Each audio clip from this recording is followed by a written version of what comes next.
and you put him up in a place that he hasn't seen the game, there's more time for everything.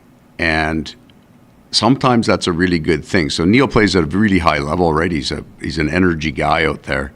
Sometimes they come back and say, you know what, I can relax a little bit.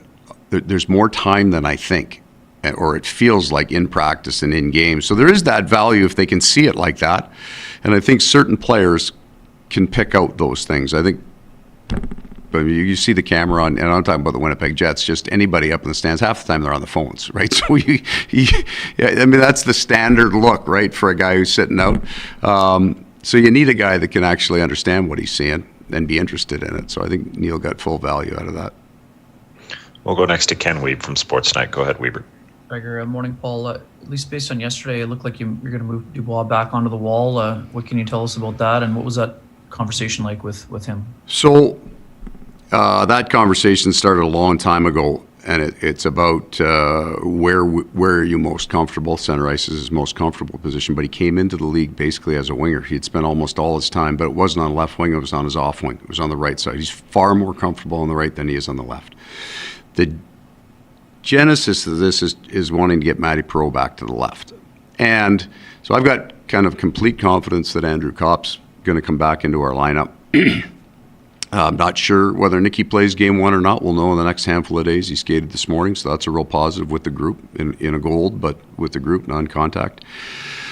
So we want to look at a couple more things, the things that we do know. I mean, Stastny with Lowry and Appleton was good. So we figured that right away, right? That's just going to work. We know what Kopp, Appleton, and Lowry look like. That's good. But if we had injuries and if something came up, how do we structure that kind of Dubois, Stastny without Nicky? You know, Kopp can go there. In that case, who plays the right? Because we'd be short. So it's kind of me just, you know, the last look at guys in different positions when you start factoring who they might play against in the first round. You don't get last change. What's the match going to look like? So I want to see Pierre-Luc there. I see him as a centerman, you know, over the course of his career. But with Nicky out of our lineup, we don't have a lot of guys that can play the right side. So most of these guys play the left, and there is a certain amount of acceptance. We moved Copper over to the right. It was good. It was probably more effective than Perreault being there, but we'd like to see if we can get more action on if Dubois is on the right, just to help us prep going forward. We'll go back to Ken Wiebe for a follow-up. Go ahead, Weber. Just given his success in the playoffs and checking, is there a possibility that you could use him with Adam Lowry? I mean, that's a possibility. I never felt that was a checking role that he had in the playoffs. It wasn't a shutdown. It was just head-to-head. So I'm not sold on that quite yet. And again, we're going to start on the road for 2. So how your checking line is structured isn't maybe most important. The other theory is it's really important because you need 2 lines on the road, where at home you only need kind of 1.5, if that makes sense to you. Like you can go a harder match at home than you can on the road. I just want to see him on the right, see what he can generate on the right side, Pierre-Luc. And then that will tell us where we kind of put him if we have the Nicky in or out kind of thing. We'll go next to Mike McIntyre from the Winnipeg Free Press. Go ahead, Mike. Thanks, Gregor. Morning, Paul. You've mentioned a few times over the past week or so that, you know, a lot of preseason predictions maybe had you guys not even being in the playoffs. And right. Just for the record, I had you guys in the playoffs. There we go. In my preseason. But I wonder, is that something that you guys were kind of aware of even when the season started? And do you use that as a motivator? Like, hey, guys, they're already kind of counting us out and we haven't played a game yet. So I didn't use it necessarily. So you understand where those predictions all come from, and they're almost all based on the season prior, right? So, you know, I mean, Dallas was an elite team coming into the regular season this year, and they missed the playoffs. But they went through a COVID thing. I mean, there's been a whole lot of other things that all teams had to go through. So you kind of get it coming in. We lost in the play-in, so we're outside that loop. Calgary's ahead of us. Van made it through. Van gets to be ahead of you. You've got Edmonton with their 2 players. You've got Toronto with their elite. So there's your 4 that mostly got picked. I used it more. What we did talk about was that this was going to be an extreme year in terms of the ups and downs, and part of that was going to be how people viewed us. So the more extreme case is the Montreal Canadiens, right? So they got off to this incredible start. started to slide a little bit and fired their coach. Because here, when you're going, oh my God, you're right there, you're a contender. And then when we had the 2 weeks that we just had, well, the world's come to an end. And none of it's true, right? So 2 weeks prior to that, we're thinking, well, we can still catch Toronto, but we're ahead of Edmonton. And then 2 weeks later, well, you might as well not even show up to the playoffs because you don't have a chance. So we just had to stay out of that idea. Making the playoffs this year, I think this year more than other, there were way more factors that were actually kind of outside your control. In a 56-game season, if you got beat up by injuries, that was really, really impactful. If you got a really brutal schedule right out of the gate, that could take you out of it. The COVID potential, I mean, for some teams, and maybe that is the difference for the Dallas Stars and some of these teams that got beat up by it. I mean, Vancouver, you saw what happened to them. They got both edges of that sword, right? They got the schedule at the start of the year, and then they got the COVID issue in the middle of the year, and that was it for them. So I think there were a lot more factors kind of outside, and we weathered them. We weathered them pretty darn well. We stayed healthy. We traveled well. We played really kind of good regular season hockey, enough to survive in an unusual division. And I'm saying that because the style of hockey in the North Division wasn't like anything that we were used to, right? So we had a lot of adaptation that had to happen over the course of the year. So I think making the playoffs is quite an accomplishment for our team. And I'm not saying that because, you know, there were 5 other teams that were way better than us. We like our team. We've got really strong pieces to our team. Like everybody, we've got some challenging pieces to our team. But I think making the accomplishment was really well done. We'll go next to Kelly Moore from 680 CJOB. Go ahead, Kelly. Hey, good morning, Paul. I know we've talked a lot about forward matchups for the upcoming playoff series, but what about defense pairs? I know you've favored balance over the course of the season, but are you looking more now at having 2 dedicated pairings that you feel good about putting out there against McDavid and Draisaitl? Yeah, I think we go back to where we started, pending health on players. You know, we played around with Pionk and Morrissey playing together. I think you're going to see that at certain times. And it'll be, if we're chasing a game possibly and we need to load up some offense into one group, we'd probably take a look at that. If there's a line that's really given us a hard time and we have a hard time containing them, we may have to look at that. It might be if the 2 big guys get together in Edmonton, that might be something that we look at. But we'll start basically where we kind of worked our way to.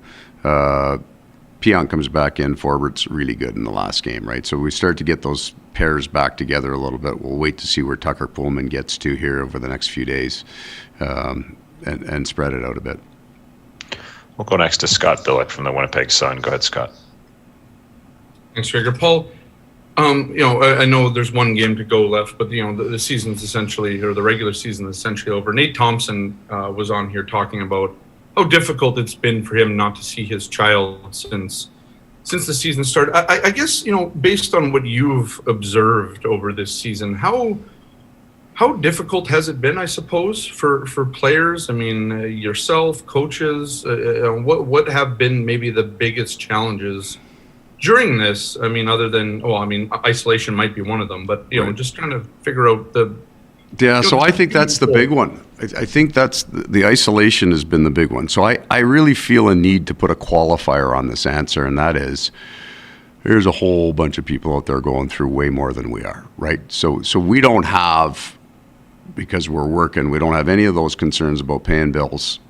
All those things that people have lost their jobs. I mean, there's real struggles out there. But there's also the exact same thing that everybody else is going through, we're going through, and then maybe even more so because we've been even more isolated, right? So that, and I maybe the simplest way is like the interaction with the fans, right? So you come to a game, it's not like you're walking around the stand shaking everybody's hand saying hello, but there's a real interaction there, a sense of community, a sense of togetherness is completely gone. And these guys, I mean, that's basically just them. Like, even think about, you get home, and if you've got a significant other at home, they're not hanging out with the significant others on all the other players. They're isolated, right? So this has been a real challenge from the mental health, I think, point of view we talk about it this year, and probably something I've never really talked about before, how we're doing in that front, staying connected with each other, trying to create things, team meals together, all that kind of stuff, because they're not four of them hanging out, going out for lunch after together. It's kind of, you're here, you're at the rink, and then boom, you've got to be isolated. I think it's been a real challenge. I think some players maybe flourish in this environment, right? If they were kind of loners, this is no different than their normal routine. But for a lot of us, I'm going to say it feels exactly like the way it feels for you, right? I mean, I'm going to assume you're at home based on the backdrop, and you don't get to come to the rink. You don't get to hang out with the other guys in your cohorts, your media guys, talk hockey, stuff like that. It's just not as much fun, right? Hasn't been 2 weeks, man. I mean, it was March 11th last year when this thing started. So, uncle, right? We all feel it. Like it's been a challenge for sure. Just a couple more for Coach. We'll go next to Ken Weeb from Sportsnet. Go ahead, Weaver. Paul, I just want to make sure there were no surprises or changes out of the morning skate regarding the lineup. No, same as yesterday. Okay, and then one quick one. How will the taxi squad be used or managed? Are there limitations like last year, or in terms of how many people you'll carry or want around the team, or how's that going to work? We'll probably, we'll just keep the taxi squad. We'll try to make as few changes as we possibly can, and then we will have then black aces. So that concept will still be here. Guys that maybe necessarily wouldn't travel with us, but they'll skate kind of on alternating days. We'll have, Pascal Vincent and his staff will handle that. We don't want to bring 8 more guys into the room just on protocol alone, right? We don't want more people in a room. We want less people in a room. So we'll just kind of operate the way we have. We have our taxi squad. We'll keep those guys. We may make some adjustments. I think it's probably prudent for us to have 4 goalies come with us, right? Because you do have to have 3 now with the protocol. So if something happened with a guy, and because we can't put a guy on a commercial flight and bring him into our bubble, right? He'd have to either drive or fly privately. So we'll bring enough to cover that off, but no more than we have to. And final question to Mark Spector from Sportsnet. Go ahead, Mark. All right, Paul. Good, Mark. Good. Listen, I hope I'm not being too forward. Asked you to kind of think ahead of tonight's game into the playoff series. But I'd like your perspective on the thing here in Edmonton is Draisaitl and McDavid, sometimes they're on a line together, sometimes they're apart. It's been all over the map here. As an opposing coach and a guy that's going to be looking at that scheme pretty quick, maybe you could you, without giving up any state secrets, could you tell me how hard it is to tackle that pair when they're apart or together? What's worse for you? Yeah. I don't know. Somebody's done some analytics probably on what they generate together and what they don't. But I think you have to do bigger analytics. What does the whole team generate when they're together? What does the whole team generate when they're apart? I think at the end of the day, that number is going to be grotesquely high either way. Right? So it's not like they go from banging 104 points and then they don't get anyone there together. So this is just good for them either way they do it. Right? There are some tendencies to it. Home, road, off timeouts, off power plays, some places maybe where you can expect it to happen. It's more likely to happen that these 2 guys will come out together in these situations, down a goal, those kind of things. So you try to prep for that. And you're going to want to have your top 6 and top 4 against either of them when they're together, and one of those lines will have to take them when they're together. So we're not going to change our lines when they change their lines, right? We can't be operating on that because you can't anticipate when it's coming out. So we're going to have to be really, really good all the time, Mark, because they are. Thanks very much, Coach. Okay, guys.